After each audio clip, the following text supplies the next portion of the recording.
আসসালামু আলাইকুম বন্ধুরা, আপনি কি জানেন মেসেঞ্জারে এমন একটি দারুণ ফিচার আছে যার মাধ্যমে আপনি কাউকে ছবি বা ভিডিও পাঠালে সে কিন্তু ওই ছবিটাকে বা ভিডিওটাকে ডাউনলোড করতে পারবে না, আবার চাইলে স্ক্রিনশট নিতেও পারবে না।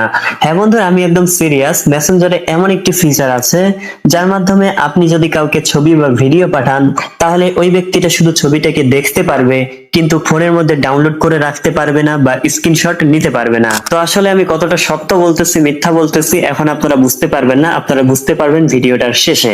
তো আপনারা ভিডিওটাকে টেনে টেনে না দেখে শুরু থেকে শেষ পর্যন্ত দেখান, তাহলে কিন্তু আপনারা প্রত্যেকটা স্টেপ একেবারে সহজে বুঝতে পারবেন আর এখান থেকে আপনারা কাজটাকে করতে পারবেন। তো চলুন আমরা ভিডিওটিকে শুরু করি। তো আপনাদেরকে বোঝানোর সুবিধার্থে সবার প্রথমে আমি আমার মোবাইলের যে মেসেঞ্জার অ্যাপসটি রয়েছে সেটাকে আমি ওপেন করে নিচ্ছি।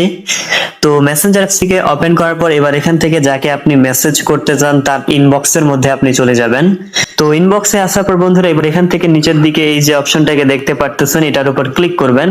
তো এটাতে ক্লিক করার পর কিন্তু এখান থেকে আপনাদের ফোনের গ্যালারিটা ওপেন হয়ে যাবে, এখান থেকে সমস্ত ছবি কিন্তু আপনারা দেখতে পারবেন। তো এবার এখান থেকে আপনি যে ছবিটাকে পাঠাতে চান সেই ছবিটাকে এখান থেকে বন্ধুরা সিলেক্ট করবেন। তো এখান থেকে আমি একটা ছবিকে যে সিলেক্ট করলাম। তো এভাবে ছবিটাকে সিলেক্ট করার পর বন্ধুরা নিচের দিকে আপনারা এই যে এখান থেকে এডিট একটা অপশন দেখতে পারবেন, আপনারা এই এডিটের উপর ক্লিক করবেন। তো ক্লিক করার পর বন্ধুরা এবার এখান থেকে আপনারা নিচের দিকে এই যে একটা অপশন এখান থেকে দেখতে পারতেছেন, এই যে ওয়ান দিয়ে অফ লেখা রয়েছে, আপনারা এটার উপর ক্লিক করবেন। তো এটাতে ক্লিক করার পর এবার এখান থেকে খেয়াল করুন এটা কিন্তু এই যে ভিউ ওয়ান্স হয়ে গেছে। তো এভাবে আপনারা এটা অফ করা থাকবে, এটাতে ক্লিক করে আপনারা ভিউ ওয়ান্স করে দিবেন। তো এভাবে যখন ভিউ ওয়ান্স করে দেওয়া হয়ে যাবে তারপর আপনি কি করবেন, এটাকে এখান থেকে বন্ধুরা সেন্ড করে দিবেন। তো বন্ধুরা আপনারা যখন ছবিটাকে সেন্ড করবেন তখন কিন্তু এই যে ভিউ ফটো বা ভিউ ভিডিও এরকম লেখা থাকবে, এরকম আকারে কিন্তু যাবে, অর্থাৎ একটা ফাইল আকারে কিন্তু যাবে। তো যখন আপনি যে ব্যক্তিটাকে পাঠিয়েছেন সে এটার উপর ক্লিক করবে তখন কিন্তু আপনি যে ছবিটা বা ভিডিওটা পাঠিয়েছেন তখন কিন্তু সে এইভাবে এই ছবিটাকে বা ভিডিওটাকে দেখতে পারবে।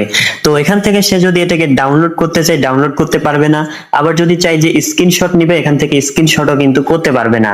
তো এবার যদি আমি এখান থেকে বন্ধুরা ব্যাক করি, তো ব্যাকে আসার পর দেখুন এখান থেকে যদি আমি এটার পর যতই ক্লিক করি না কেন আমি কিন্তু আর এই ছবিটাকে দেখতে পারবো না। অর্থাৎ আপনি এই সিস্টেমটা বা এই প্রসেসটা অনুযায়ী যাকে ছবি বা ভিডিও পাঠাবেন সে শুধুমাত্র আপনার ছবিটাকে বা ভিডিওটাকে একবার দেখতে পারবে, দ্বিতীয়বার কিন্তু দেখতে পারবে না। আবার এখান থেকে ছবিটাকে সেভ করতে পারবে না, আবার স্ক্রিনশট করতে পারবে না।